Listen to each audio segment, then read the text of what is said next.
The talks are over, the handshakes are done, the delegations have left the room.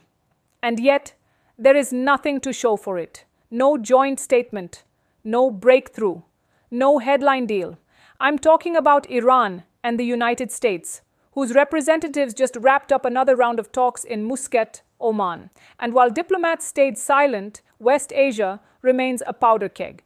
A U.S. naval armada is still positioned near Iran. Aircraft carriers, stealth fighters, Tomahawk missiles, all on standby. And Washington has now urged American citizens to leave Iran immediately. So what really happened behind closed doors? Have Washington and Tehran stepped back from the brink of war, or just paused before the next escalation? Here's what we know. Senior U.S. and Iranian officials held a second round of indirect talks. And that word matters. They were not sitting face to face. They were speaking through Oman's foreign minister, acting as a go-between. Iran was represented by Foreign Minister Abbas Araghchi. The U.S. side was led by Steve Witkoff, President Trump's special envoy, with Jared Kushner also involved. At one point, talks were paused. Both sides phoned their capitals. Red lines were checked. Language was recalibrated. And when it ended, silence. No celebration, no collapse, just carefully chosen ambiguity. Reports suggest both sides believe a framework is possible, but neither trusts the other enough to say it out loud. Still, something important did happen. For the first time in months, Washington and Tehran certain things, and that includes the range of their ballistic missiles. That includes their sponsorship of terrorist organizations across the region. That includes the nuclear program, and that includes the treatment of their own people. Clearly outlined what they are willing to discuss and what they absolutely refuse to touch. That alone lowers the temperature, but only slightly. The U.S. position is broad and uncompromising. Washington wants Iran to freeze or roll back its nuclear program, hand over large portions of its enriched uranium, limit its ballistic missile range, cut support for armed groups across the region, and address its brutal crackdown on protesters at home.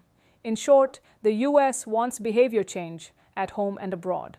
Iran's position, however, is far narrower. Tehran says these talks are only about the nuclear issue. Missile systems, non-negotiable. Regional allies, off the table. Domestic protests, none of Washington's business. And Iran insists it has the right to enrich uranium on its own soil.